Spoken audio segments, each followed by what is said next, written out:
Oh, what's up, everybody? It's Corey, Jack, I'm Marco, back with another episode of the Dodcast. You might think, Corey, why does your energy seem so low? Well, it's because I just recorded 1 hour, 1 hour, 1 hour's worth of this Dodcast already. Before I then realized I checked if my mic was muted on here and it wasn't, right? I checked that. I didn't check this little guy. So I just recorded 1 hour with no microphone.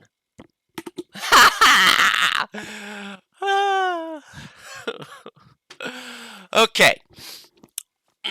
So, we got to recap Armory. We got to predict Saints. We got a frag of the week. I'm going to show you something here. I already just showed this. I already just showed it. I'm pissed off right now, guys. I'm pissed off, but we're going to show it. It's not that I'm pissed off at anything but myself, but I'm pissed off. So, if you didn't watch the stream, that's why I'm showing this. I streamed yesterday. The stream yesterday, at the end of it, Chuck Motive popped in and said, hey, I got a little something for you. He coded a demo analyzer tool, which is fucking sick. I learned a lot of statistical stuff about DoD from going through some stuff here. It's very, very cool. So, first of all, rifles, like the top nade using rifles, about 20 to 25% of their kills are nades, like Timo, Toxinator, PDX, who I would think a lot of people would probably guess he's a higher rate than that. Vertex, William Sick Blackwell, me. There are a lot of rifles who just don't put an emphasis on using their nades like at the best possible times, like Dorito, Element, Leo, these kind of guys, No Name.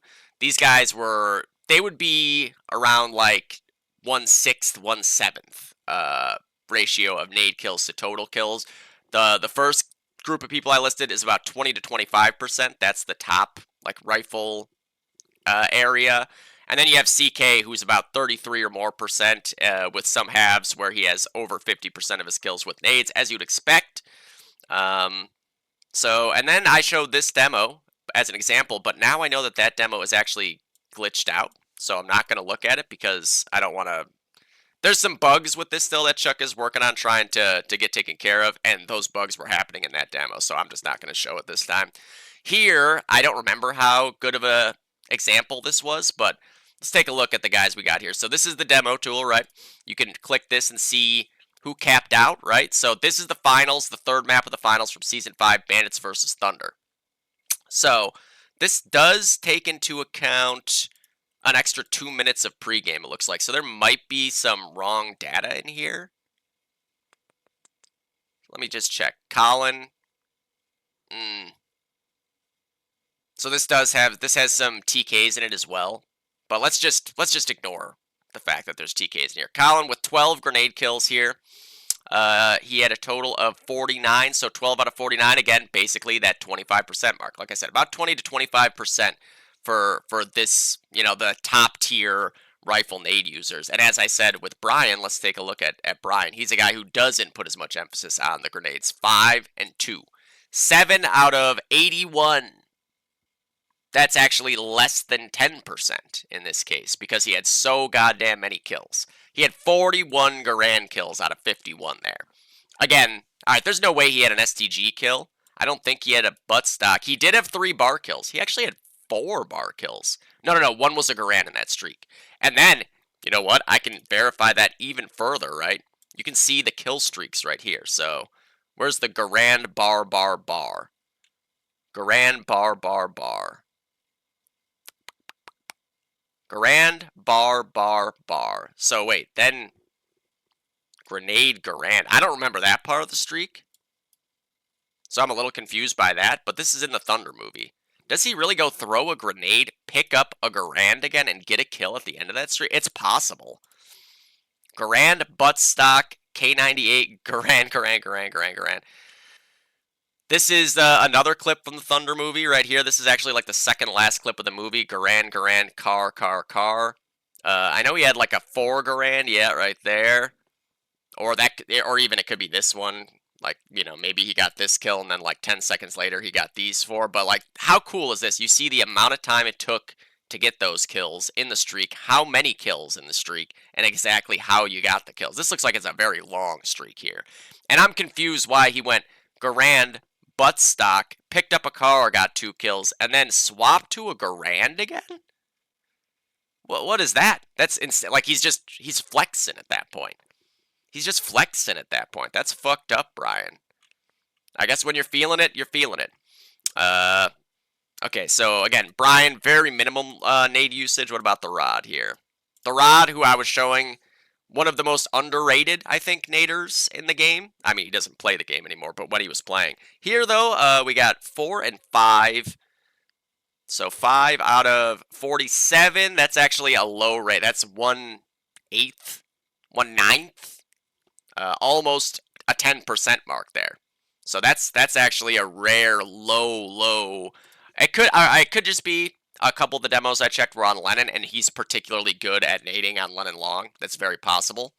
So Toxinator, 5 and 6 for 11 out of 57. That's about the 20% mark, a little under the 20% mark. What about Omenair? Ryan Emo had 28, 58, 10 grenade kills. That's actually, so this is another thing. Double-digit nade halves are very rare. Very rare. That's a double-digit nade half is probably akin to a 40 kill half, in my opinion, from what I've looked at so far. And here's the thing that's even crazier. He's a heavy, so he only has 1 grenade, and, that's very impressive. I actually hadn't looked at that. That's kind of crazy.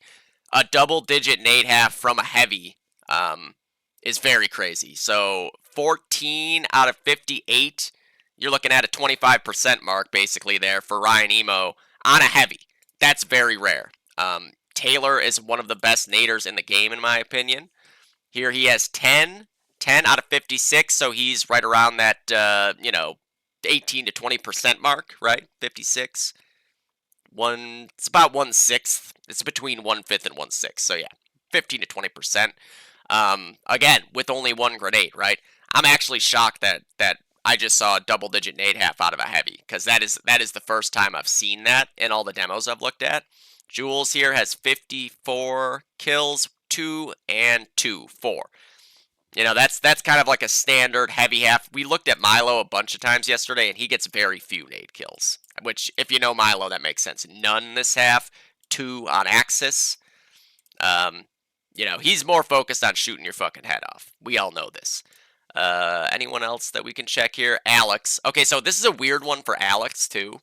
I know, because on Axis side, as a sniper in this game, both Justin and I swapped off the sniper rifle, like, within 5 minutes of not being able to fucking survive because of the nade spam going on at the end of Bridge. So Alex here, so it shows 21 kills, so again, this is a little bugged. 18 and 8, but no nade kills that half. And then in the second half, 5 nade kills, as you can see there. It also shows TKs, but again, if you're getting bugs like this, then there's a possibility that the TKs are wrong and they're actually from pregame. I might have a nade kill on this half. I didn't.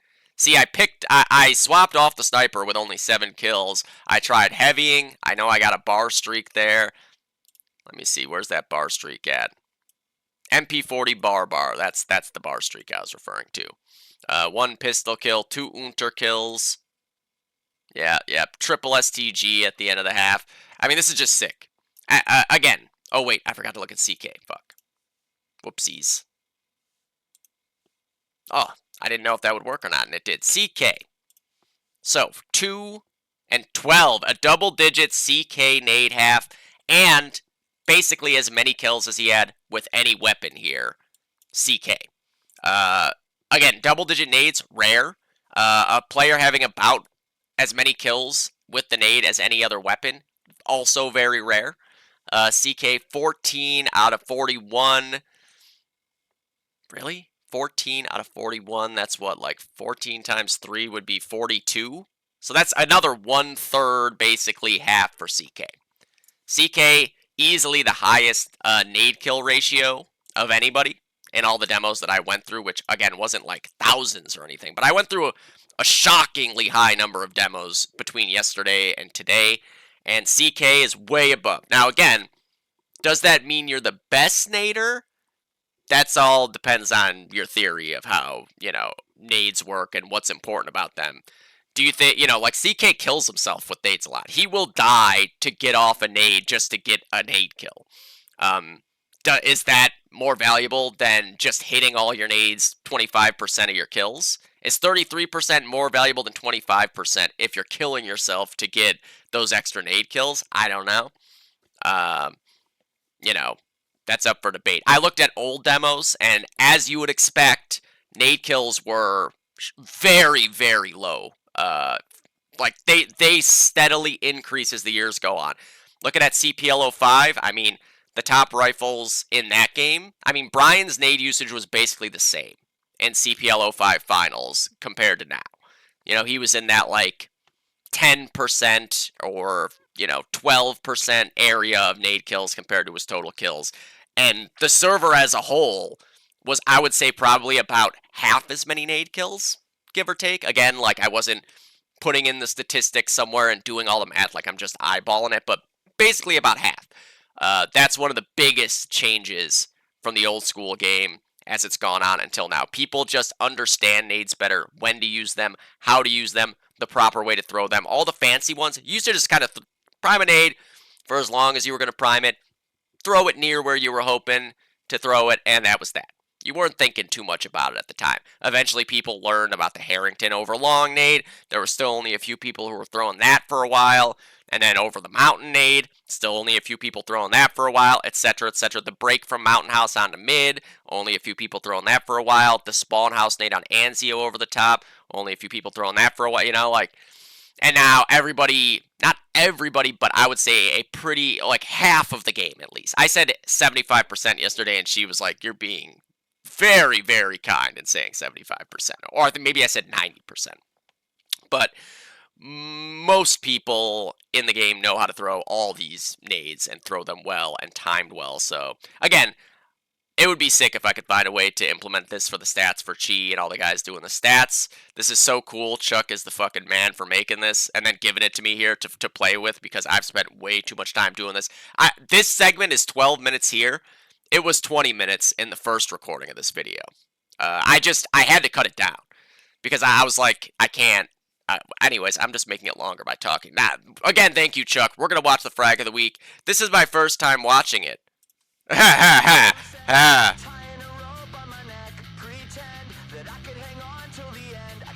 Oh, look, it's me. I knew it was me, though, the first time. I knew that was me getting that kill. I get 2 double pistols in this game, by the way. This should have been a triple pistol, though.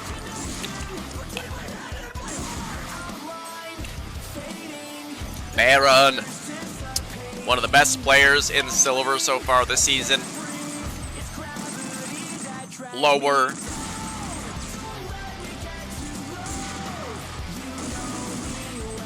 Ooh, I saw a Chuck movie clip on the death notice there. I love this clip of Collins swapping weapons, doing the Jaginator. When I get a multi-kill with 2 weapons, I'm looking at the ground for more weapons every time, just so everybody knows. If you see me get kills with 2 different weapons, you might be able to pounce on me then, because I'm probably looking at the ground for another weapon. Bo with a nice hat trick. War Within gonna have a sweet little clip here. War Within's so fucking good, man, as a sniper. I mean, he's good with everything. That's why I picked him in the draft and just was like, he can play whatever we fucking need him to play. I think he played every class in the draft for me at that draft time as well. T.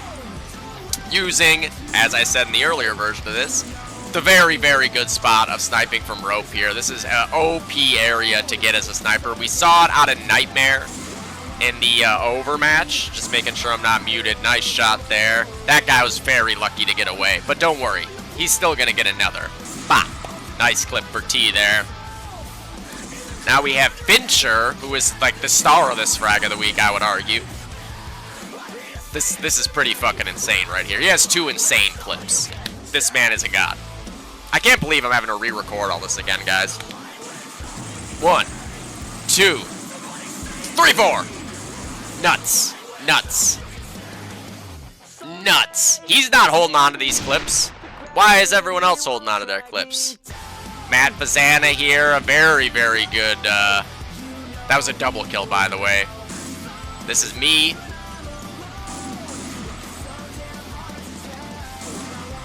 Then I pick up the car and I die immediately. I should have just kept the Garand.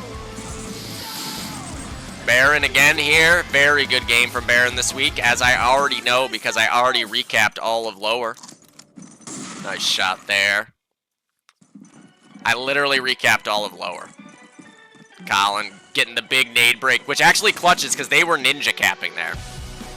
This shot on Tony is, I mean, that's so fucking stupid. But we were talking about how that wall is wallable in my cast before that match.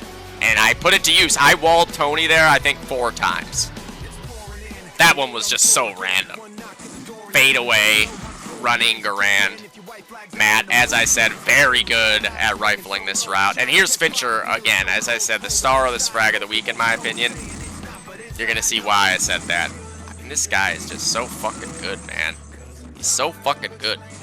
Blackhawk had a really good game and a tough loss here against Over.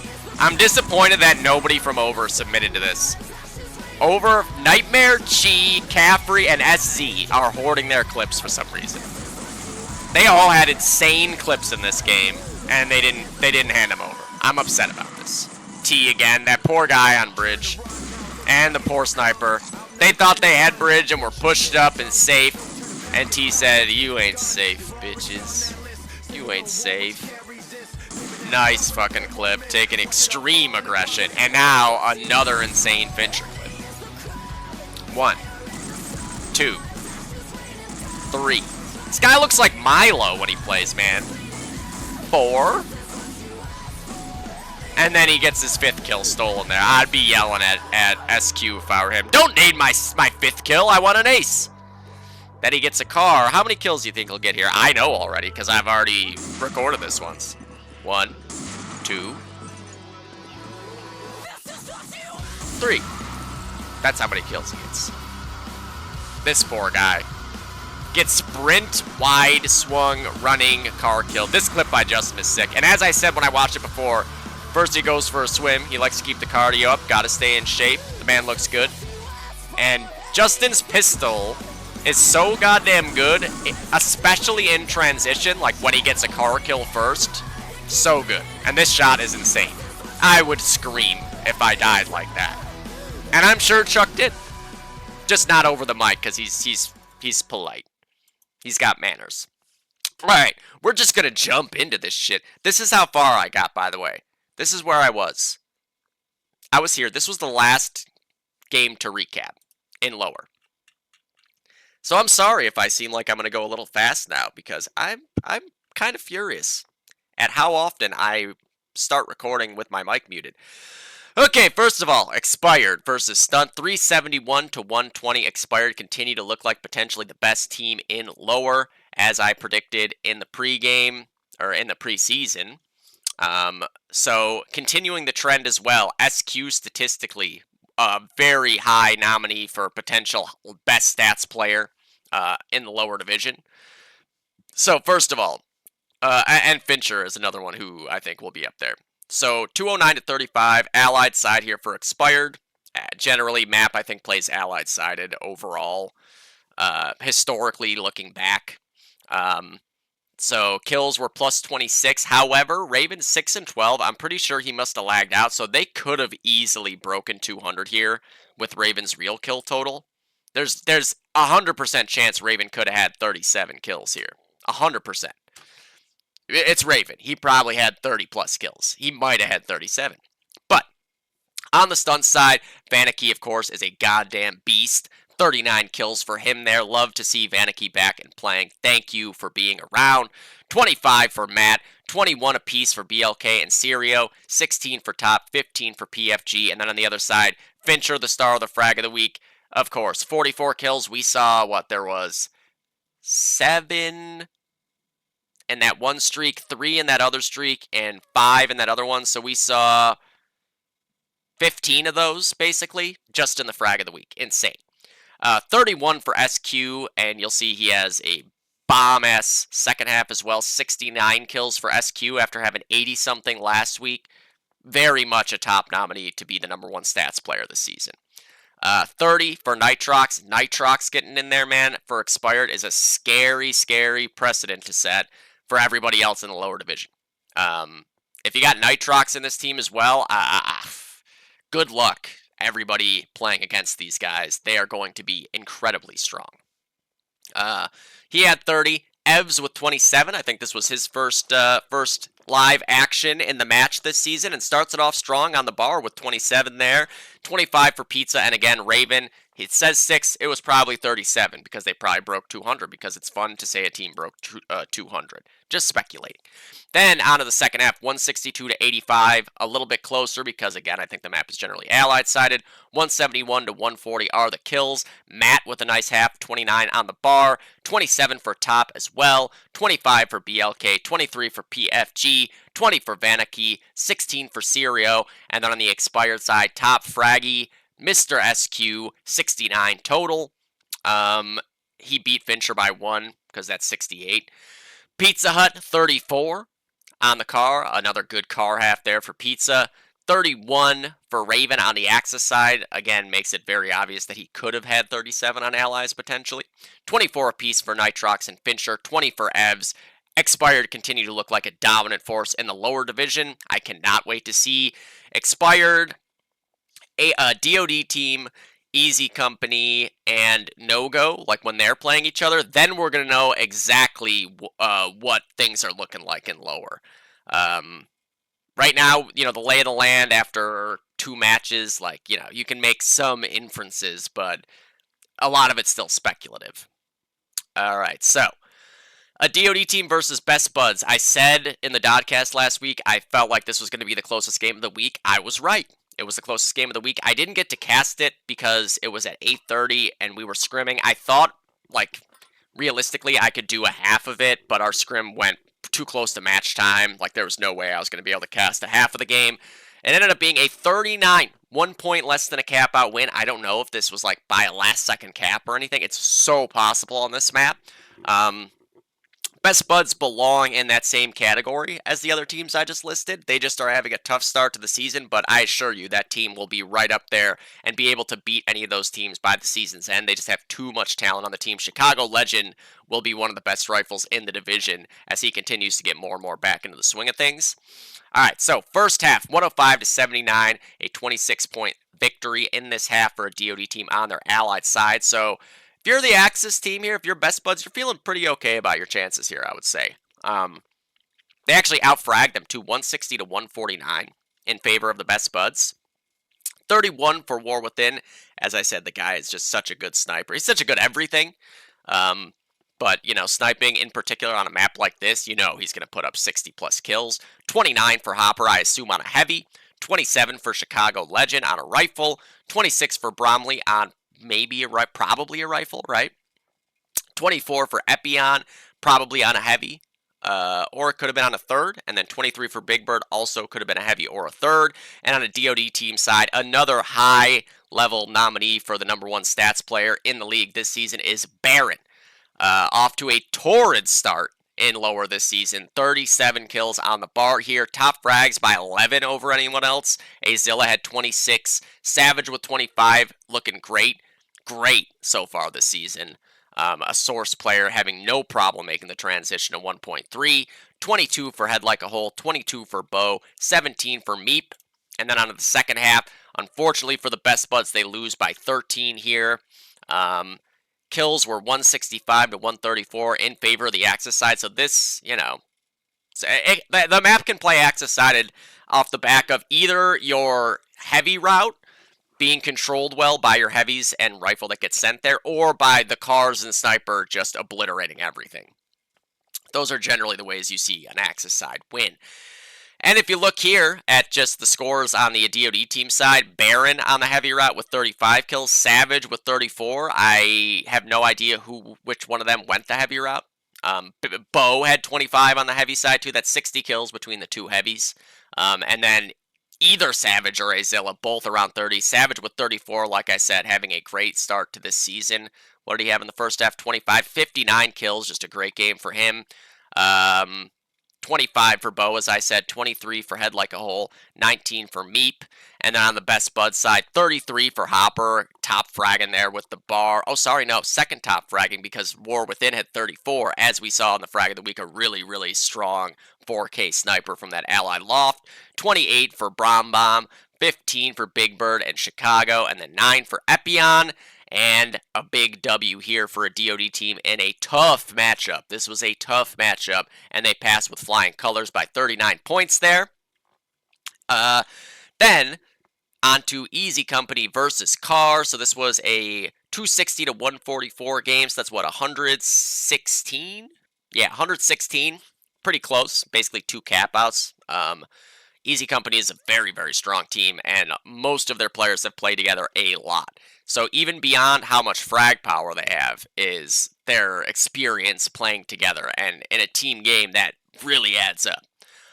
So here, first half, Carr probably felt pretty good about this, I would. On the Axis side for Carr, they only lose by 45, outfragged by 14. A really good start to the game here for them. For Carr, of course, Illusion with 30 kills, just continuing to be a force. Another guy who you can expect to see in that top 5 in the stats. 28 for Shreddies, another guy who I expect will be up there as well. 26 for Piff, another guy who I expect will be up there as well. 24 for Virus X. 23 for Empy, who looks like was ringing. I think that's what the R means in his name. And then 11 for Wua. And on the Easy Company side, Kevin just loves this map because he's not even sniping and he's top fragging there with 36. Good to see Kevin getting some numbers now, getting the feel for the rifle. He wants to play every class before this is all said and done, and he's on pace for that shit. And then 3-sided quarter continuing his great start to the season at 34 and 19 there.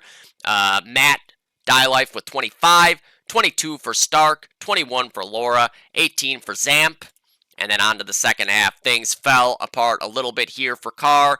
They got outfragged by 36, actually. So this is an example of how these things happen, right? Life going the heavy route with 43 kills on a Carr. Quarter, 30 kills. He's on an Unter there, but I'm guessing that was just for mobility purposes or nades at the end of the game. 29 for Stark on a heavy. 28 for Stealth on the Stas. 27 for Laura on the Carr. And 24 for Zamp. That's crazy when your bottom fragger is at 24, that's a lot of kills. And then on the Carr side of things, Piff with a great half, 35 kills on the bar, 27 for Shreddies, 24 for Virus, 23 for Master Kenneth, who looks like got in there just for the second half, 22 for Empy, 14 for Illusion. A very, very big win for Easy Company against a team in Carr who is a very strong team.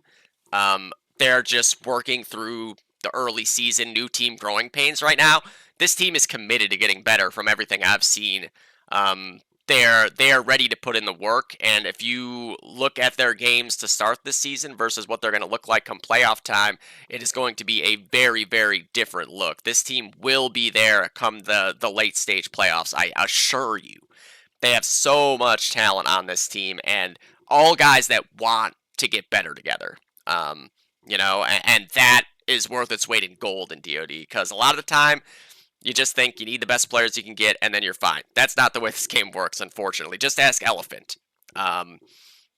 If you have all the best players, and they also are committed to playing together as a unit, then you're golden. But when it comes to just, having the talent, that's not enough. You need to be committed to growing together as a unit. Look at Icy Hot and their evolution from KTP Season 2. Really, they were Skull. Skull was most of Icy Hot, too. So really, 6 seasons? Well, they didn't play in Season 5. There was Grey Hair Mafia was playing in Season 5. So that had, Jesse and Sean.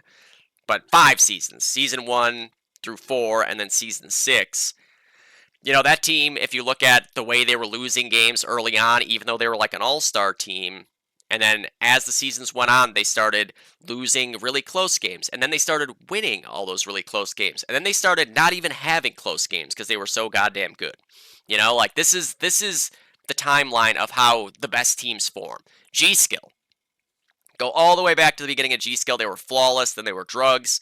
They were a really good team, but they weren't making finals or anything like that. You know, I think Flawless might have made a final in some league at some point when they were Flawless.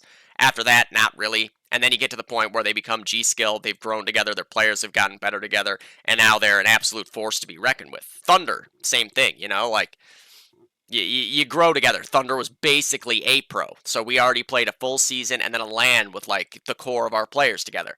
And then another LAN. And then, you know, more seasons. You know, well, that second LAN I wasn't playing with Thunder, but like, you know, the core of the team still playing together. And then TPG, and then Cal. You know, and then we win Cal, and then we win the Kentucky LAN, and then we win SIVO, and then we win TPG, and then we win whatever. You know, like you don't just put a team together with the best players and they win everything.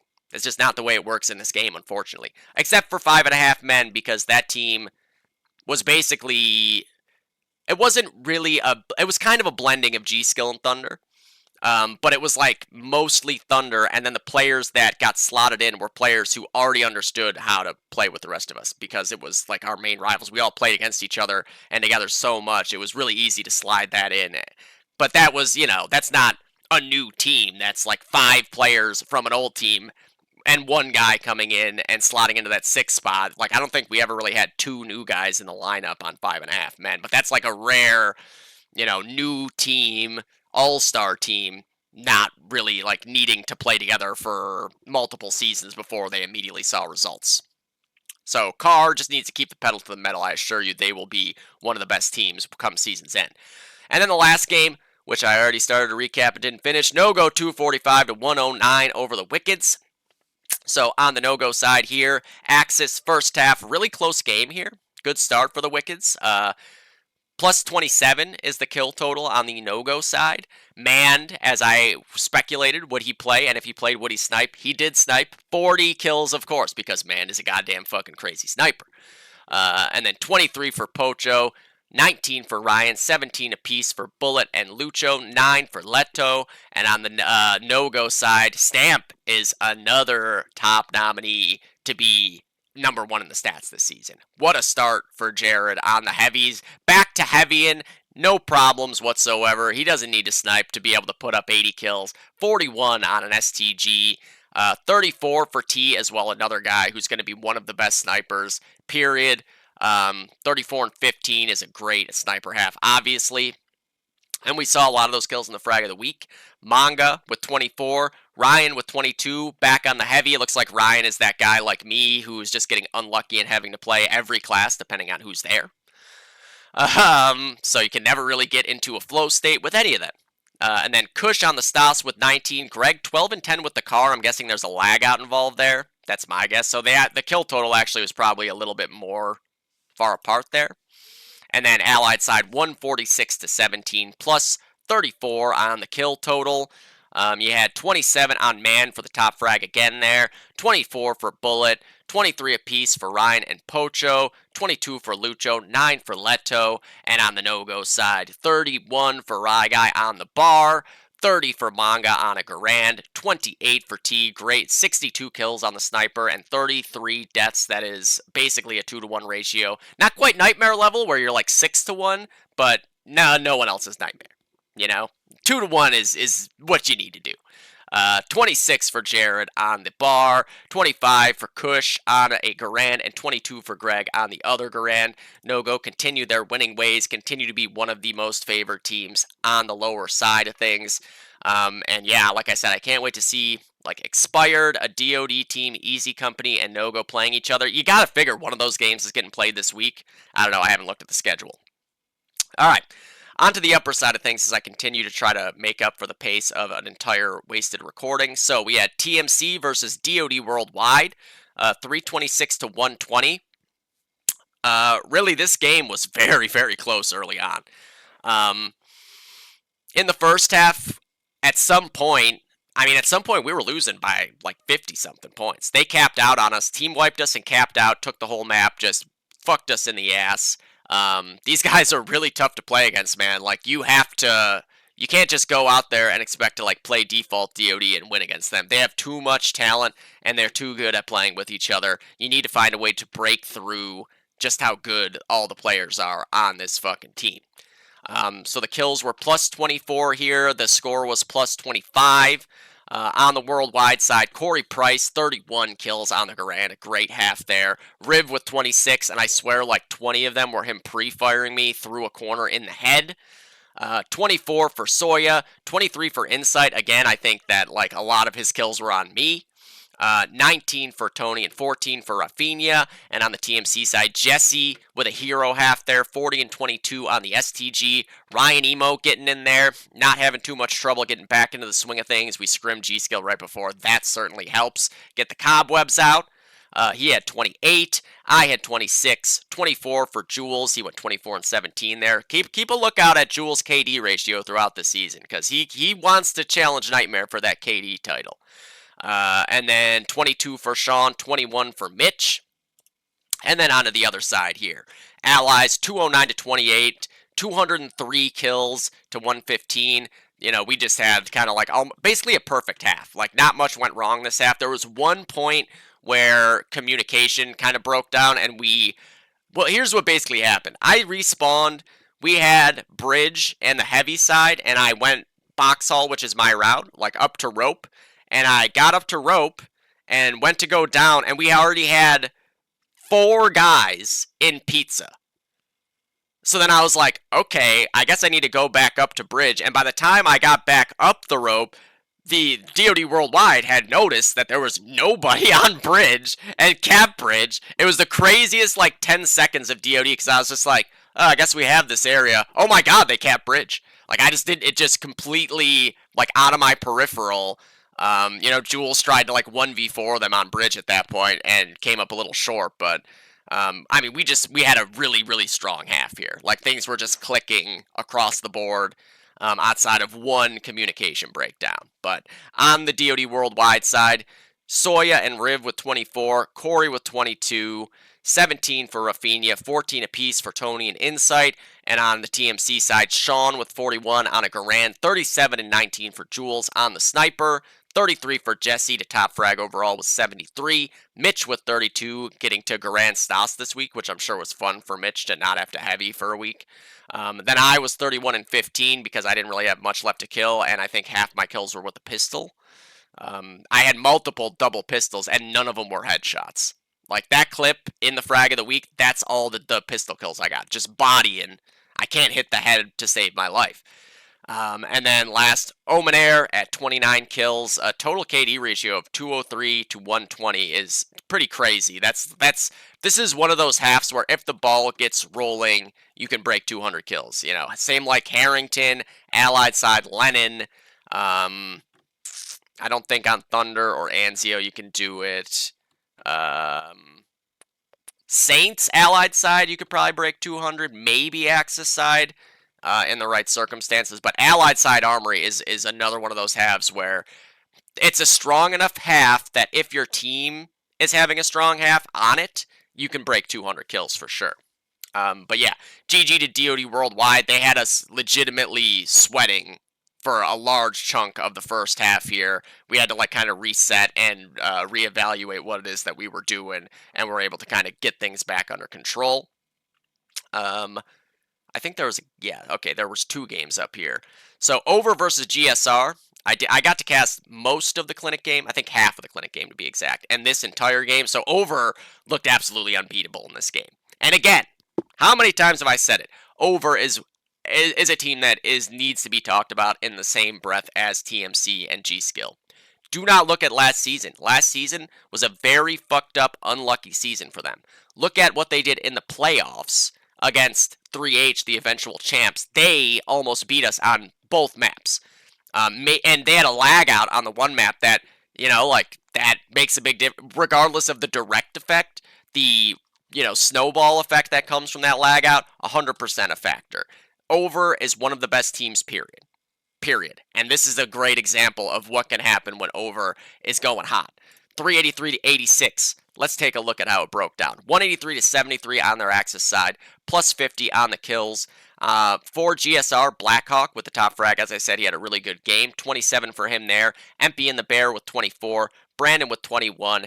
Craig with 15, and Svelte with 14. On the over side, we had a 37 kill half for Chi. Where's the frag of the week submission, Chi?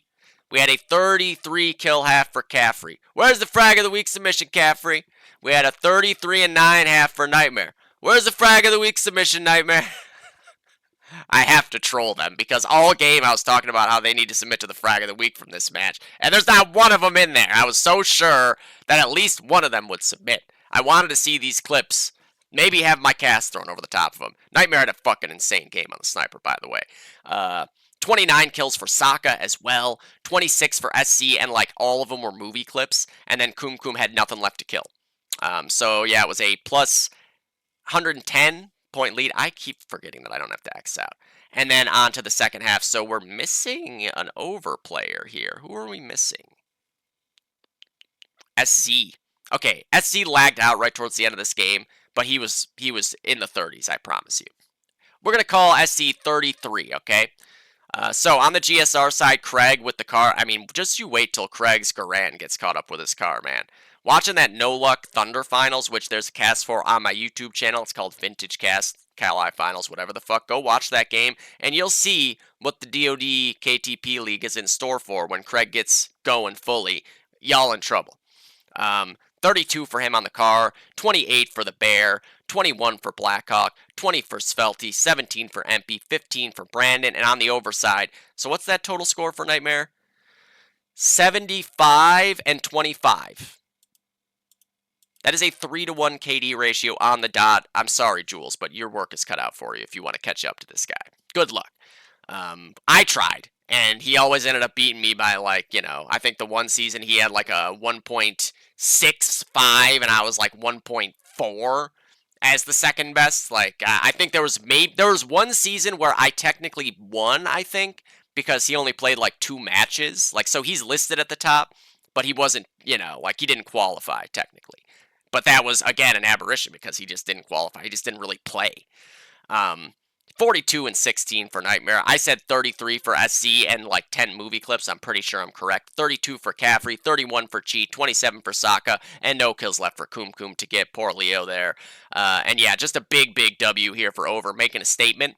That team is scary as fuck, and I don't look forward to playing them. Hopefully we don't play them on like Anzio, Lennon. We definitely obviously don't play them on Harrington. That's already passed, but I hope we don't play them on Anzio or Lennon because they are scary as shit. Then we have Clinic versus Volvo. This game was a barn burner, man. This game was a fucking barn burner here. Very close game. This was the closest game of the week overall. Obviously a 26-point victory for Clinic there. As I said leading into this week, Volvo is excellent on Armory. You got like Crawd, who is easily one of the best heavies on Armory. Look at Paul with the heavy here too, top fragging. But let's just break it down. 156 to 73 for Clinic on their allied side, plus 5 kill differential in favor of Volvo on their Axis side. Scotty and Paul with 35 apiece on a car and a heavy there, respectively. Crawd with 26, continuing his 60 kill streak on Armory. 25 for Toki, 21 for Kingyo, 17 for Yanni. And then on the Clinic side, 36 for, I can't tell, it's got to be Vic, right? It's got to be Vic. 36 for Vic. I don't remember if it was him or Debo that I ended up giving the MVP to here. I think it was probably like both of them. Debo has a 40 kill Axis side that I think might have kind of like tilted me toward him being the MVP. I don't remember for sure now though. But they both played out of their goddamn minds for Clinic here. No Carpenter. And who else were they missing? Suave. No Carpenter, no Suave. So we had Allen on the sniper rifle, and we had Schmaltzen on a heavy Debo rifling. Allen did a great job on the sniper. But 36 for Vic, 26 for Debo, 25 for Schmaltz, 24 for Allen, 24 for Sam, 19 for Insam. A 83-point lead after the first half. And we don't have anybody to see here, basically, in the screenshots on the Volvo side. But they won this half by 57. It was so close. It was so close, man. Volvo came within inches multiple times. Huge plays by Debo and Vic. And then Allen in the sniper loft being just a rock the way that Carpenter would. It was very impressive stuff from Volvo. How to the end they kept fighting for this game and almost made the comeback and beat Clinic here. On the Volvo side, Crawd gets 60. Of course, he always gets 60 on Armory. Set your watch to it. Kingyo with 27. So I think one of the things that happened was they had a Ninja, and then they went to get mid, and mid got Ninja. Well, maybe not Ninja broke, but like Debo had a hero break from rope that stopped the Ninja from happening. Like it was, it almost could have been a lag cap kind of situation. It was so close. And then if they get that cap of bridge, they would have capped out. They had the Ninja ready to go. But then the Ninja ended up having, I think, go early because the cap got broke. It just all kind of fell apart there. But lots of heroics from Debo up in rope for sure, and Vic. But Crawd, 36, 27 for Kingyo, 24 for Toki, 22 for Scotty. And on the clinic side, Debo with 40. He ends up with 64. Vic, top frag for sure there with 68. Allen ends up with 54 after his 30 kills here on Axis side. He looked great on Axis. Sam with 29. Insan with 24. Schmaltz with 17. And Clinic narrowly escaped the, maybe, I mean, you could argue the strongest Armory team. Just overall pound for pound. Volvo, I don't know if there's another team who I would look at and say specifically on Armory, they are just that good. Volvo is just that good on Armory. But coming up just short this week. And then G-Skill versus Lobsters, I did not get to see any of this game. What happened at all? The only thing I know is from the frag of the week that we saw. Justin's clip, Timo's clip. 344 to 83, though, in favor of G-Skill. So half one here, Allied side for G-Skill, 166 to 55, a plus 12 kill ratio there. Wow, CK with 40 on Axis, of course. I'd like to know how many nade kills there were, but I don't have a demo to process. Justin with 28, we saw 4 of those in the frag of the week. 26 for Matt, 22 for D-Frag, 17 for Ian, 16 for Cody. And then on the G-Skill side, 34 apiece here for Milo on a heavy and Alex on a rifle. 30 for Taylor on a bar. 25 for Chuck on a sniper. 22 for Kaboom on a rifle. And then 16 for Colin on the Garand. And on to the second half. 178 to 28, 150-point victory there. Plus 59 are the kills. No CK in this screenshot. No clue how many kills CK got. He left the game right before this. Come on, Corey. Come on. Think of the stats, guys, man. Now they gotta hunt your shit down. That sucks. God damn it. You're gonna get a fucking spanking, CK. Alright. 29 kills for Justin. 25 for Ian. 21 for Cody. 18 for D-Frag. 17 for Matt. Not sure about CK. And on the G-Skill side, Alex, maybe the lead candidate in gold to lead the stats this season. He is off to a fucking insane start. 36 kills again on the car here. 33 for Colin, we saw in the frag of the week. 28 for Chuck, sniping. 26 for Milo. 25 for Chris. 21 for Taylor. I don't think anybody went negative in that half for them. Nope, not at all. And a big W for G-Skill heading into, obviously, the most anticipated matchup, which is coming this week, G-Skill versus TMC, though I think G-Skill and TMC are both capable of losing to Over on the right maps. Alright, what's the time at here? Okay, we're under an hour, so I made up some of the time. I did it. Alright. Let me take a sip.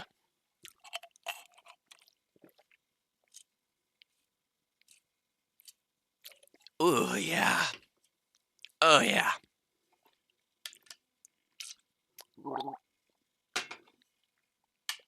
Alright. Ooh, a tough draw for Carr again here, man. Carr, starting off the season playing against a DOD team. They have a close game against them. Then they play against Easy Company, have a close game against them. And now, they get to play against No-Go. Do they play Expired the next week? They do! They get to play the top 4 teams in the first 4 weeks, and then in the back half, they get to have an easier schedule. So I urge the team of Carr to keep that in mind. You're getting a baptism by fire here, having to go through the hardest schedule to start the season off and learn the hard way and figure things out as a new team against the best of the best. Things will get better, and you can use the lessons taken from those first 4 weeks in the back half, and then come playoff time, you'll have a very good idea of what you need to do against the big dogs there. And will be a big dog yourself, I would surmise, if I'm being honest. And we also have a DoD team versus Easy Company there. That's a big game. Best Buds Stunt Expired versus Wickeds. Match of the week is a tough call. I gotta go with the DoD team Easy Company here. One of those two teams comes out of this not undefeated anymore. Then Car No Go would be my next pick. All right. So let's start off with Best Buds versus Stunt. Where's the teams list? There it is. So for the Best Buds, we generally know what their lineup is going to be. Hopper, War Within, Bromley, Chicago Legend, Big Bird, and Epion. Same with the Stunt. Stunt only has 6 players, so you know. Matt, Vanicky, BLK, Thompson, PFG, Sirio. This is on Saints, so you're going to have a big old sniper matchup between Sirio and War Within, obviously. Stunt only having 6 players. I'm not sure if they're scrimming a lot or at all, so I don't know if they're kind of like trying to iron out any sort of wrinkles and everything as they go, or if they're just kind of showing up for matches and they have their 6 guys and that's all they need to know. For Best Buds, they had a tough start to the season schedule-wise and played 2 close games against 2 of the best teams, and I think they get back to the winning ways here, The fact that they played such close games in their first 2 matches just bodes really well for them for the rest of the season, because those are tough matchups that they had, and they just came up very barely, very short, barely short, not very short, and not barely. War Within sniping on this map, he's going to have a field day. This is another very strong sniper map. And then Chicago Legend, a map that he has played thousands of times, a long-range rifle map. And then on the broken side, I've seen Hopper be absolutely insane on this map. Matt's going to have his handful over there. BLK and Vanicky and Sirio, if they can put up really big games here, they can make this thing a dogfight for sure. But all 3 of them would need to do it, because Sirio's going to have to keep War Within under lock and key and be, chipping away at the rest of the routes. And then Vanicky and BLK being able to go for more explosive, like, kill streaks pushing up and stuff. But all 3 of them, I think, need to have a big performance, especially on allies, because this map is still, I think, pretty allied-sided. Tox continues to add things to try to make things help the Axis a little bit, but I think just the way the base of the map is set up, it's really hard to swing it any more in the Axis' favor. It's definitely more even than, like, the Bandits Thunder final we saw, where it was just the Allies running fucking wild all over the Axis second and first flag for 20 minutes. Desperately, the Axis try to defend for as long as they can, and whoever defends the most gets to win. It's not like that anymore, but it is still Allied-sided for sure. The sniper on Allied side, way favored over the Axis sniper. The Axis have that balcony now, which is nice, but you can still get naded into oblivion. You have that cubby you can get into that can help you as well, but you're still just dodging nades. Then you're dealing with double window, half wall, the green angle, your connector, back left bridge, deep left bridge, the middle of bridge, deep middle bridge, deep right bridge, shallow right bridge, the car, and then everyone on the bridge, plus all the nades coming from all those ways, and the nades coming out of water. Whereas on the Allied side, you're just kind of dealing with back left bridge, back right bridge, the bridge itself, the connector sandbag, and then a house. It's just so much easier, and you can go up into double windows very easily. You're not likely to run into anybody going into double windows, whereas as an Axis sniper, if you want to go up into red, odds are there's going to be a bar, like, up your fucking ass within seconds coming out of broken side. So, strong Allied side. Really, if I'm Stunt trying to pull an upset here, you got to try to just go limit the damage on Axis, right? Don't get too crazy. Don't try to force a W on your Axis side, and then look to find ways to maximize your Allied points. Give up as little as you can on Axis and go ham on Allies. Have a good idea of what you want to do to make Allies work for you. But I favor Best Buds here. Just overall, I think Best Buds will get their first W here after a tough schedule to start off the year. Excuse me. Okay, on to Expired versus the Wickeds. So for the Wickeds, we saw Bullet, Pocho, Ryan, Mand was definitely playing. Pocho, Lucho, Mand, Leto, and Ryan with Bullet, I think, was their 6. I'm pretty sure. I could be wrong. and then expired. So we had a little different lineup for them, but basically the guys we've seen play: Raven, Pizza, SQ, Evs, Faraday or Bestia, Nitrox, and Fincher. Like, some combination of those guys has been their lineup so far. You know, SQ, Fincher have been insane. Pizza Hut has been excellent. Raven has been excellent. And then Nitrox, if he gets to play. I mean, just, that's such a tough fucking task to beat this team, man. They're so good. I'm sure I don't need to bury the lead in that I gotta pick expired here. I don't think there's a match, until I see a reason to think otherwise. I don't think there's a match I'm gonna pick against them this season. Until somebody beats them, I just think that they look like the strongest team in lower right now. But things can happen, you know? Like, I've said that before. Like, over, I was talking up all season last season, and then they went 1-8 or whatever. So, you know, don't quote me on this, but in my opinion, on paper, expired look like the best team in lower. And then you have the, you know, DoD team, Easy Company, No Go, Best Buds, all in there, all able to beat each other. Carr, I think after a few more weeks, will be right there with all of them as well. I could see a world where the first loss expired get is to Carr, depending on when they play each other. Oh, it's right here, Anzio.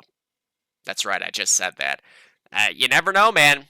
If Carr are putting in the work, you know, like, this is a map where anything can happen. I mean, we've seen a lot of upsets and crazy games on Anzio, so, you know, maybe Carr ends the Reign of Terror by expired right away in week 4. I would not be just crazy surprised by that, to be honest. I think Carr is going to be capable of that at a certain point this season. All right. So yeah, I picked expired. You know, like, I think they're so fucking good. I think this map is very favorable to all of their individual players. You know, obviously for the Wickeds, a sniper like Man can really make things easier, but you're going to need more than just Man, like getting 75 to 80 kills, right? You're going to need Bullet kind of leading the way strategically with the tactics on the broken side. If you can get a couple good performances on the broken side to at least keep expired not just running wild over there, like the Hulkster, you know, you can find a way back into the game. Then obviously you also need a rifle to be doing shit there too. It's just such a steep uphill climb, I think, against expired here. That, you know, it's hard to pick against them at all this season, and I don't think I will be. Until they lose and prove that they are capable of losing, I will not be picking against expired. All right. Then on to Carr versus No-Go, and what I would call like the co-match of the week. On the Carr side, so what do we have here? We had Virus, Shreddies, Kenneth. We saw Wua play for one half and Kenneth play the other half, I think, right? Handy plays as well. GZ, I think we've seen play a little bit.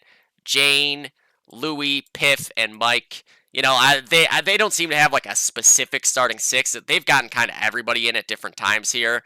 But Illusion, Piff, Louie, Shreddies, like, these are, you know, guys who have played in the top divisions of the game, period. So much gold, invite, upper, whatever you want to call it, experience between these 4 guys here. When they have all 4 of them in there, now the one problem you have is that 3 of them are rifles, right? And then a lot of the other players on the team are also rifles. They're kind of short on heavies right now. But if they can find a lineup where they can get like Louie and Illusion and Shreddies all on rifles with Piff on a heavy and someone else on a heavy, you know, Virus on the sniper, I think that they are very capable of beating absolutely anybody, to be honest. They just, again, growing pains as a new team. And then for the no-go side, we saw Ryan, Greg, Kush, Manga, T, and Jared. Jared and Ryan were heavying last week, and Spoon was playing on a rifle. Obviously, Spoon is a heavy, so you could see that swap around. You know, they've got a pretty sizable roster here of people who could potentially, you know, Tony, if Tony ever plays, he can play anything. Coy probably would rifle. Matthew can absolutely play anything and has. You know, this is another instance where, again, I'm going to pick no-go here. But the strengths of Carr, I think, are good for them in this matchup. You know, dealing with T is going to be a tough ask, right? On a very, very strong sniper matchup. You're going to need, I think, all of the guys with bolt-action guns dealing with T on this map.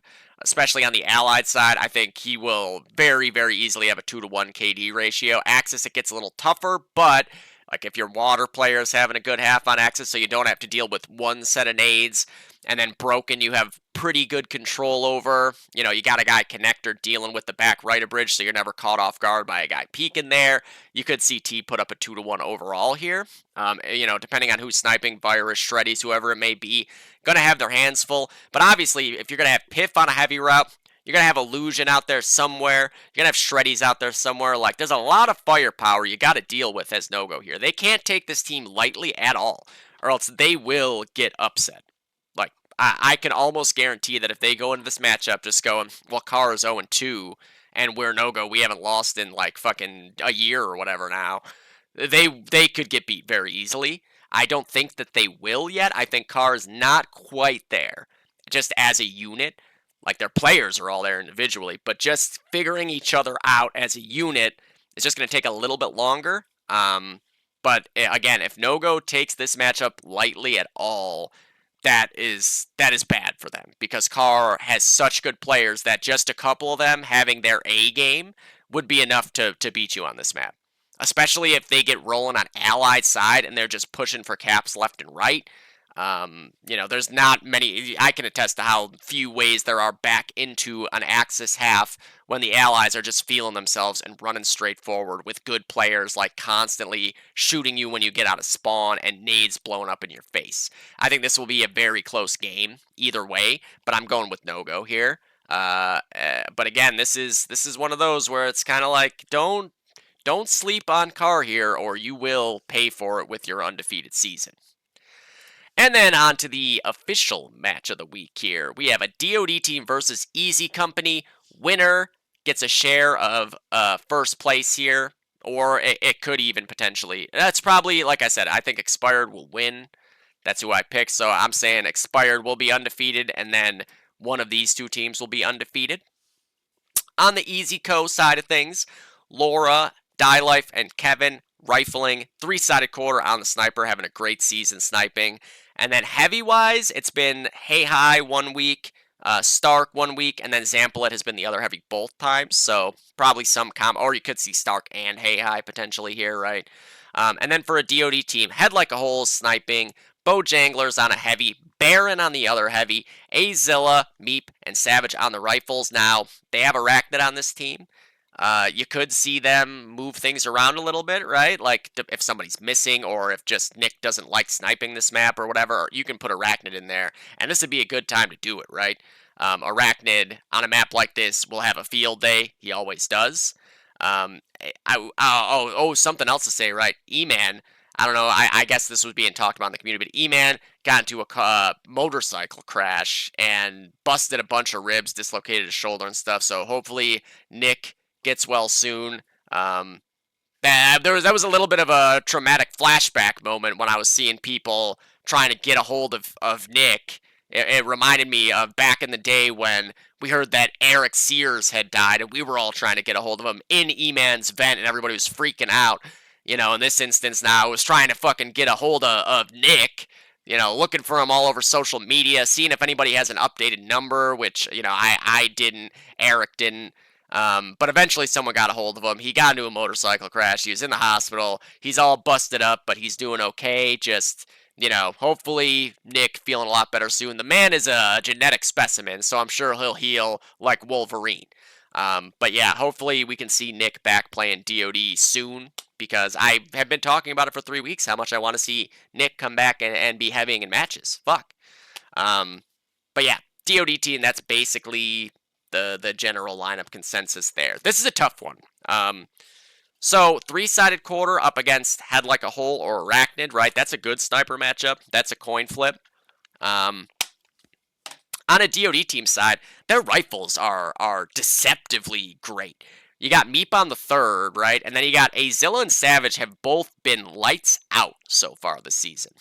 And they're going to be going up against Laura, Kevin, and Matt, right? Die Life and Stealth.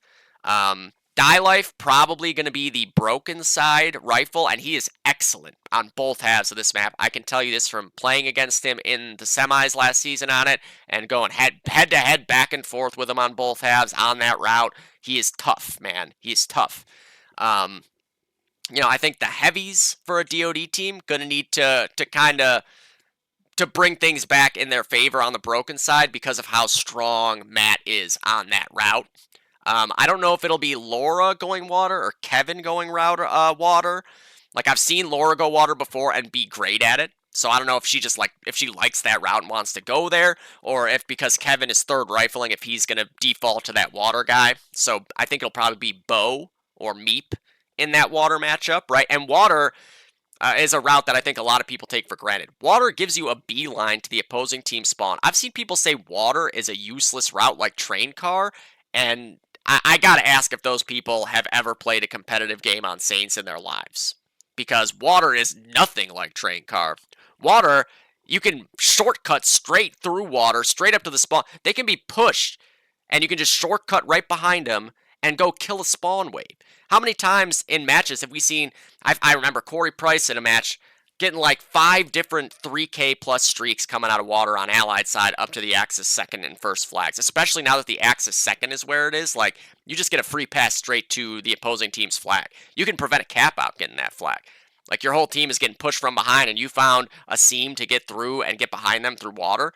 It's huge. You can start flooding through water as allies to get a second avenue towards working for a cap out. Axis, once you get bridge, you can just drop a sniper and a car into water and just have them head on up. You don't have to push water as Axis all the time because obviously you can hold it from broken. But like, thinking that you don't need to use water, I tell you what, if I'm on allies and I notice that we're never having to kill a guy coming out of water, I'm having that water guy come over and start flooding broken. Like, you can add resources to another part of the map if the other team decides that they don't think water is a good route, So that's something I think for everyone to be on the lookout. See if you notice that the other team is just not sending a guy water, because you can take advantage of that very, very quickly in a lot of different ways as well. Like, and especially allies, water grenades, man. Nading, look at Teemo. How many times have I seen Teemo in cast on Saints just bombing the Axis side of bridge from underneath in water with no resistance coming from the Axis water player because he's just off on broken or whatever, just abandoning water, and now Teemo gets to just freely nade bridge. You can nade directly onto the bridge from outside of water on Allied side. So if you think water is just like, a bitch route or whatever, or like a useless route, which again, train car, people saying that about train car to me is still silly. I go train car. Toxinator goes train car. Train car is exactly as boring and useless as you choose to make it. If you choose to prone around outside a train car, that's on you. You're making it slow now. I use train car as an offensive tool. We double up. Like, me and Tox are both technically going train on Railroad 2 always. Same, or if it's Brian and Tox, or if it's me and Brian. We're doubling train car a lot of the time because we're using that shit to fuck the other team up, and have been doing so since 2006. Like, to me, it's just crazy to think that train car is, or water on Saints, is a bitch route and a useless route. It's just a route that you have to think a little bit about what you're going to do with it. If the opposing team is choosing to play uber passive on it and just like hide and play hide and seek, then just fucking bypass them, Like, that's on you if you're choosing to play into the myth that train car or water is a useless, boring bitch route. Some of the best things that I've ever seen happen, like individual efforts on these maps, have been the guys going those routes. Like, look at Sam. Sam single-handedly has won a game for Clinic going train car, getting like 75 kills going out of train car. Because, and I can attest to this, whenever me and Sam are going against each other in train car, we both recognize this whole fallacy about train being a fucking busted bitch route. Like, we're using that shit aggressively. You make the other guy uncomfortable. Make him think twice about how he's playing in that train car. You got 2 nades, and you got potentially 4 if you're doubling through train car. You can clear basically everywhere that they could be hiding. And the same goes for the water side of things. People need to understand that water is not just a bitch route, and it's actually a pretty crazy offensive and defensive tool that you can use to your advantage here. you just got to learn how to use it right.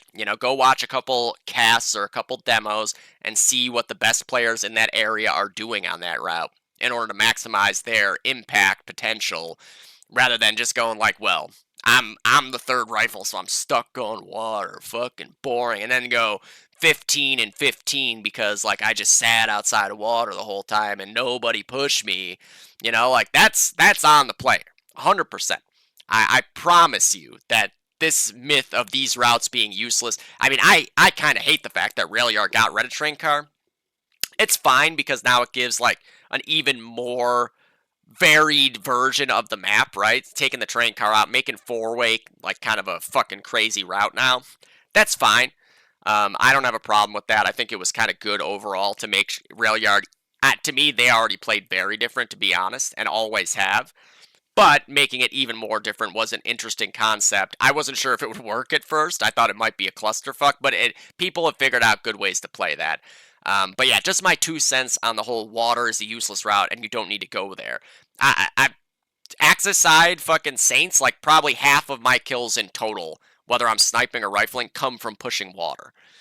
And I'm not the water guy. That's just me using water to my advantage, like drop into water after your team gets, don't even just do it after your team gets bridge. Do it to get your team bridge. If you can get out water without them realizing it, and you can get pushed up either directly to their spawn or behind their bridge team, behind their broken team, you know how much chaos that causes and how much that can open up space for the rest of your team on that side of the map just by dropping off into the water and pushing up the steps. Same with the allied side, especially now that that flag is there. Like, you can use it to ninja grab that flag for a safety net situation when your team's getting pushed back. Corey Price is the example that I point to because of the one match last season where he did that a couple times. You got to use the tools at your disposal and not just complain about them, I guess. That seems to be all of our default, is like when something doesn't work in DoD, we just complain about it rather than being like, how can I use this to my advantage?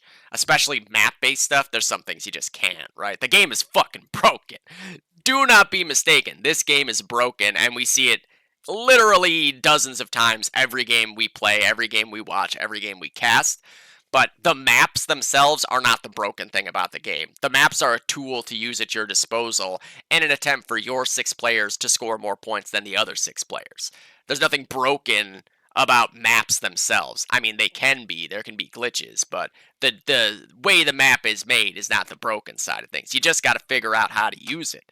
The game is ever evolving, as you can see, especially more so now with all the old demos I'm watching and the way that the game has evolved on maps, on tactics, on meta, on nade usage, on talent level. I think everyone is better off if they stop just going like, well, this sucks. This route sucks, and I hate it, and therefore I don't want to play it. Like, try to play it and try to make it work for you in some way. And again, this is not universal. There are sometimes maps get made and they're not good, conducive to competitive DoD play, and they need to be worked on further and stuff like that. But generally, Saints has just been tweaked to become more conducive to competitive play. Less nady, less campy. Now people, and impressively, people have taken it upon themselves to start flooding Broken Bridge. It used to kind of be the opposite, right? You were really trying to get on bridge with like 3 or 4 guys all the time. Now it's kind of like a 2-man on bridge side, maybe even just the snipers mainly going there, because a lot of the action is focused on the broken side because of how much of an advantage you can wrangle out of getting control of that area and red and green and the 4-way and all that stuff. So, just my rant about bitch routes and their brokenness and how stupid and pointless they are. No. I go those routes, and I can assure you, they are not broken and stupid and ineffective. You just need to figure out how to use them to your advantage. So never feel like, oh, they made me go train. What am I supposed to do? You're supposed to go and get as many fucking kills as you can and try to gain some space for your team and make life a living hell for the other team. It's just that simple, guys. All right, so after that long tangent, I'm going to pick Easy Company by 7 points here. I think key player here is Die Life. If they can prevent, and good luck, I can tell you as the guy who was kind of like had that assignment, they can prevent Matt from like getting 60 total kills and kind of minimize his impact on the broken side of the map. I think a DoD team can win this game very easily, but their work is cut out for them. I think Baron in particular got to have a strong game over there on the broken side up against Die Life, and then whoever the rifle is, whether it's Savage or Azilla or Meep, gonna have to have their nades down pat, because like you don't want to take over and over again just peak Die Life when he has a car in his hands, or a Garand, because his Garand functions like a car. He can just shoot you in the ball sack and one shot you. That's the Die Life Garand right there. I'm leaning towards Easy Company here, but this is a coin flip game. I really hope I get to cast this game, but I'm guessing. I mean, actually, I can kind of check. Okay, so 21C, that's, I gotta look at it this way. 4 o'clock for Over versus Volvo. Is this? Yeah. Huh? Oh, okay, that is that. Okay. God, I'm so stupid. 4 o'clock for Over versus Volvo, and 3 o'clock for Expired versus the Wickeds. Alright, so I get to do definitely 2 afternoon matches. But no, I don't get to do a DoD team versus Easy Company. I'm guessing Kyle will do that game. Maybe Blender will pop up to do some. Maybe Blender can come do the. Somebody's got to do the G Skill TMC game, guys. Somebody's got to do the G Skill. Come on. Somebody's got to do the G Skill TMC game. I can't do it. I can't. I could try to do it, but it would not go well. We saw what it was like for me just casting one of my old games retroactively. It's very awkward. Okay, that does it for the lower side of things. G-Skill versus TMC, good luck, have fun. The lineup that they had last week, Timo, Chuck, Milo, Taylor, Chris, and Alex. But this is a team full of insanely talented players. Any of these other guys could be popping in here. Justin, I believe, is back around, which scares the shit out of me going into Saints. I don't have to snipe, though. What do I fucking care? And I guess he wouldn't be sniping anyways. Chuck would be sniping, which I wouldn't want to have to deal with either. So good luck, Jules. I'm not sure. I think I'm going straight up bridge on this map. So I actually do have to deal with Chuck. That's unfortunate for me. Obviously, we played these guys, though. Like, Thunder played these guys on Saints in the finals. Going up against Taylor and Milo on the broken side is not something I'd want to do anyways, to be honest. So, I'll take my chances going bridge and just, like, kind of pre-firing angles and hoping for the best. But yeah, so I assume that's probably the lineup. You could see Andrew, you could see Justin, you could see Scott. Yeah, maybe you could see Frank, which I hope not, for my sake, for the sake of my head keeping on my shoulders. And then for us, so me, Jesse, Jules, Mitch, Sean, Devin, I assume is the lineup. If someone's missing, then maybe Ryan gets in there, maybe Toxinator. I doubt Casey.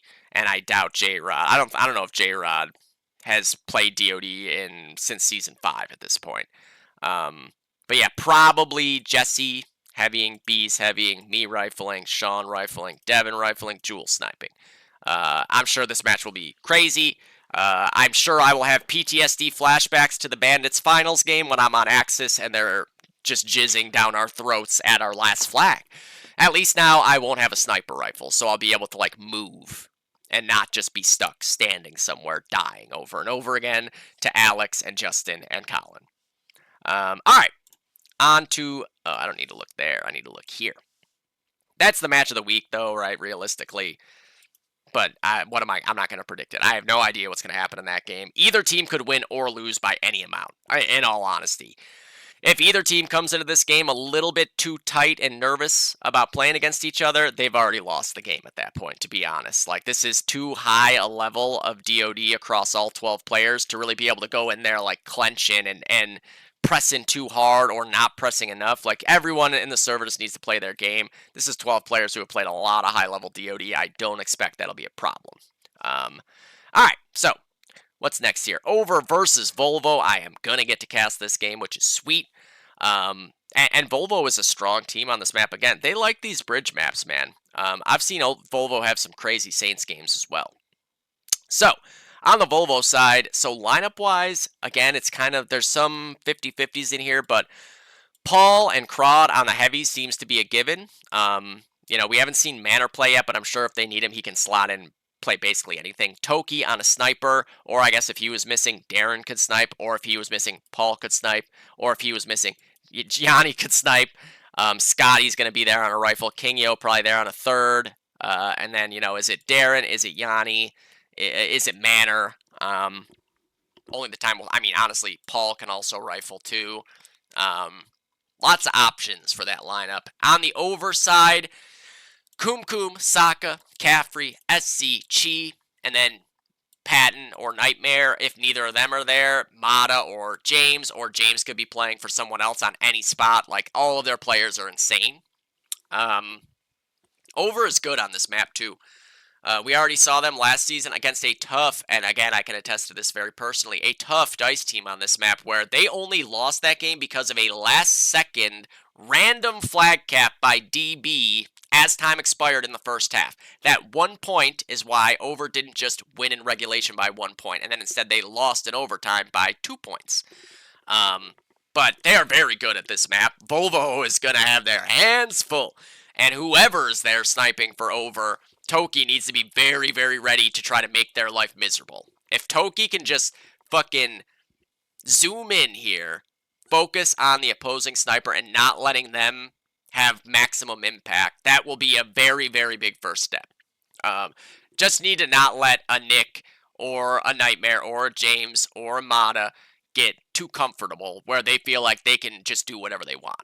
They need to be facing resistance and extended fights. Like, even if you're just elbow peeking them over and over again, make them have to fucking hit a nice shot on you. Make them miss. Make them have to focus on you so that they're not continuously picking off 3 or 4 of the rest of your team because, like, you're just kind of gifting a kill right away, right? You always got to try to make these guys miss and make them focus their attention away from the rest of your team because their multi-kill movie clip potential is off the fucking charts. Over's rifles are obviously insane too. Whether it's the last season's version where Devin was there or now with Chi, there is no rest against these rifles. And then the heavies are also fucking insane. Caffrey and SZ, one of the absolute top heavy combos that we have in the game in the last few years. And they seem to be especially explosive on this map. Even if their kill totals don't always reflect that, they will have 4 or 5 moments where they kill half or more of your team in an instant. SC picking up cars on the broken side. How many movie clips have we seen him? And Garand's. Don't let SC pick up your rifle or he will kill you all. You got to favor Over here. You just do. They're so goddamn good. But Volvo, again, this is a map that I think they can close that gap very easily just by how good they are on the map. I think Drew and Paul on the heavy route are going to be key to that because they can make that theirs right off the bat.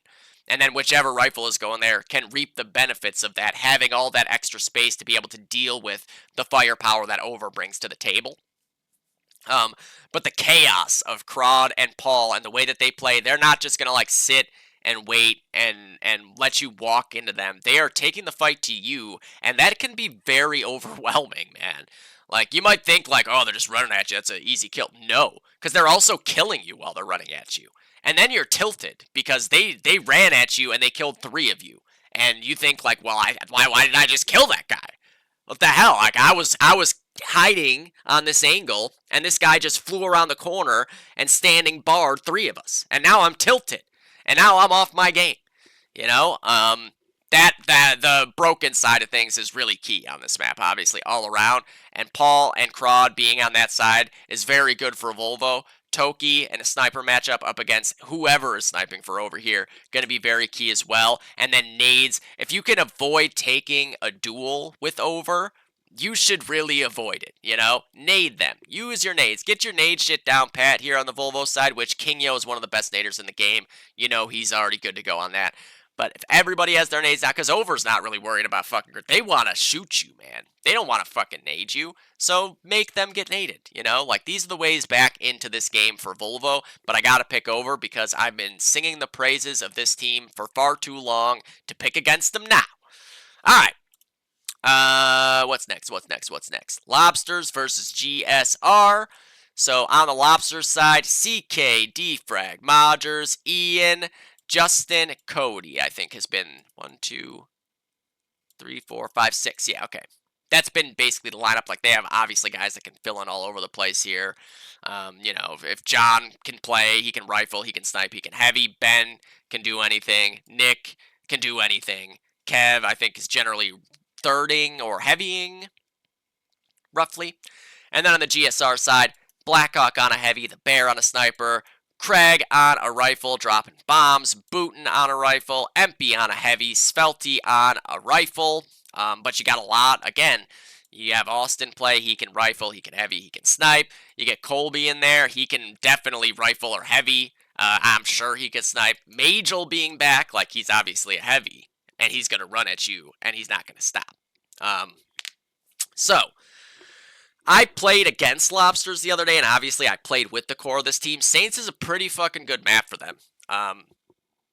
It's going to be, I can't recall a lot of Jackson matches on Saints. So I don't know if he's like going to have a super fun time, like trying to drop 80 kills rifling. Certainly it's a map where the angles and the type of duels you're taking are good for Craig, though. And then Cam up against Ian. That's another fun sniper matchup. Ian just went, I think it was like 40-12 against us on Allied side the other night in that scrim, so you're going to need a way to not let that happen if you're GSR. It almost doesn't even matter who the sniper is. It wasn't like Ian was just peeking and killing the sniper over and over again. He was peeking and killing everyone over and over again on Allied side. Axis side is just a very hard sniper app in general, but I think nades, right? Again, nades. If you can avoid the duels with these guys, but obviously you got CK throwing nades himself, so you got to be aware for the CK nades on top of everything else. You know, I think, again, so much of it comes down to the broken side and who controls broken, because if you control broken, then how is a team going to get bridge? Like, they can prone on it, but if you have control of broken and you're just standing there, you can prime a nade when you see that, like, it's 1 out of 2. You know, broken is so key, and if GSR has the right guys going there to find a way to control it, those are their best opportunities to take this game. I lean Lobsters here, especially with, you know, CK and PB. Like, that's so much fucking firepower on the rifle. That's a lot to overcome on a map like this where nades and long-range duels are kind of the name of the game. But, again, for GSR, with Empy and Blackhawk probably as the heavies there on that broken side, and then whichever rifle goes there, or rifles, and finding a route to not let Ian get too comfortable on allies is really the name of the game there. You know, you're going to win. Allied side, you should win, right? If you can keep that damage to a minimum and not let them rack up points, you're in good shape. It's very much like Harrington or Lennon. The name of the game is putting up points on allies, limiting damage on Axis. But I lean towards the Lobsters here, just because I know how strong their individual players are on it, and that the core of that team is pretty okay with playing this map. You know, we liked playing Saints. We played Icy Hot on it last season, in the regular season, and had, I think, the closest game that Icy Hot had throughout the entire season was that Saints game against us. We played Dice on it in the playoffs. You know, these guys have played a lot of high-tier Saints in the last 2 seasons here. Whereas GSR, they have good players. I just don't know how much they like this map necessarily. I'm sure they've been scrimming this week, though, to try to work out the cobwebs. And they've got the individuals to be able to make this thing a W for them. It's just a matter of doing that as a unit as well. You know, obviously a key player being Craig, a key player being Cam, and then on the heavy side of things as well. And then on to the final one we got here, DoD Worldwide versus Clinic. This is another, I think, really fun game here, potentially, right? The sniper matchup, hypothetically, Tom up against Soya. Soya is going to be so good at this map, too. I don't think Clinic liked this map a lot, to be honest, so that kind of helps on the DoD Worldwide side. But obviously, Tony and Riv on the broken side up against, you know, Vic and Schmaltz, or Vic and Debo, or maybe Vic and Allen, whoever it is that the second heavy is with Vic. Vic has been playing out of his goddamn mind for a while now. Vic belongs in the conversation of best heavies in the game, period. And then if he's got Debo heavying with him there too, like, good luck to any heavy team. Riv, especially, is going to have his hands full there, because Riv is kind of like the point man fragger, especially with the bar. He's very capable of doing it, though. Let me tell you, when Riv is on his A game, that's 80 kills locked in, done and dusted. I think because DoD Worldwide plays so well as a unit, they can kind of level that off. The fact that Clinic is the longest running team in the game now, and they play so well together.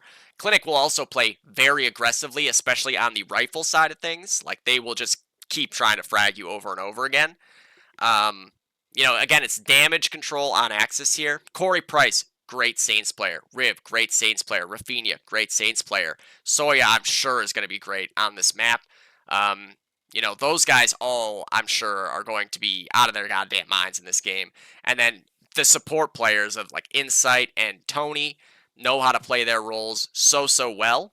It's just the Clinic is such a well-oiled machine together, right? And then whenever you infuse even a little extra frag power, like through Debo, like obviously Carpenter, we know, not playing this season, right? So no Carpenter, but getting Debo in that lineup regularly is so huge.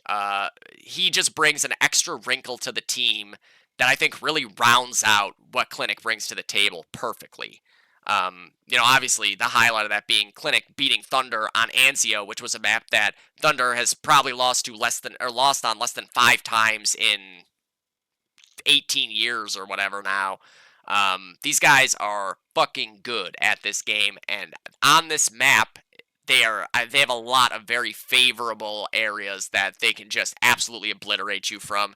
They're aim studs, all of them.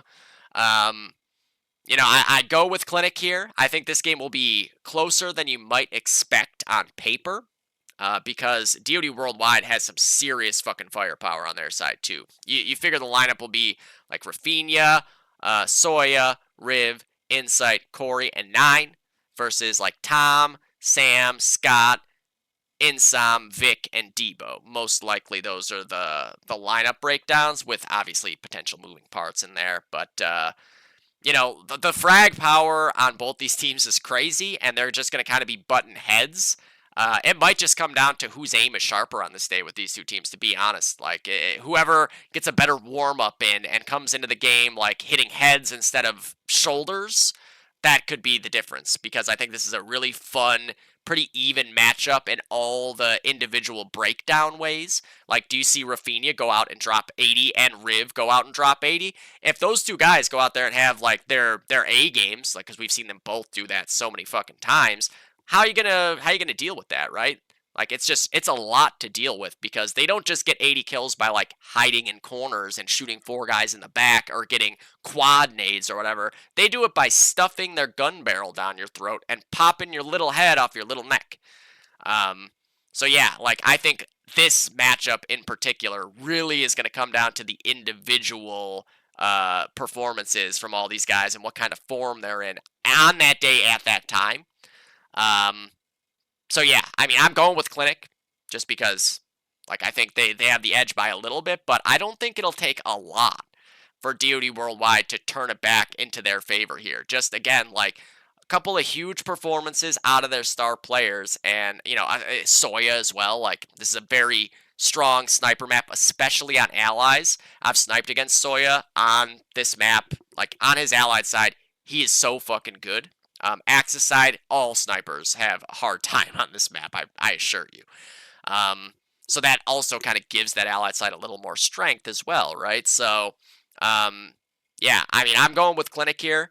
I'd say by under a cap, but this is another one where it'll just take maybe one extra player having a big game to turn things back in the other direction here. That game I don't get to cast either, I'm pretty sure.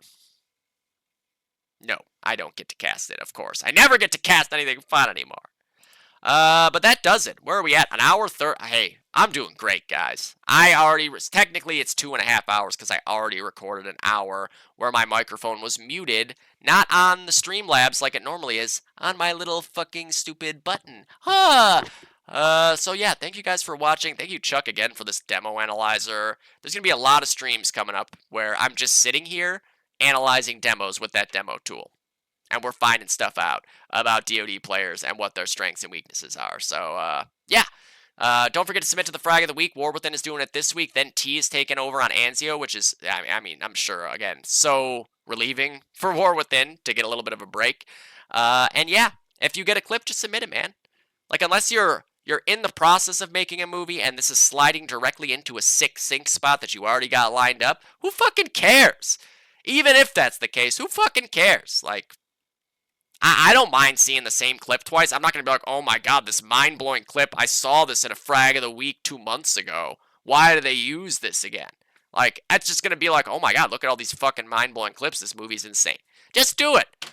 I am a notorious demo hoarder of years past, and I have not stopped submitting a frag of the week yet.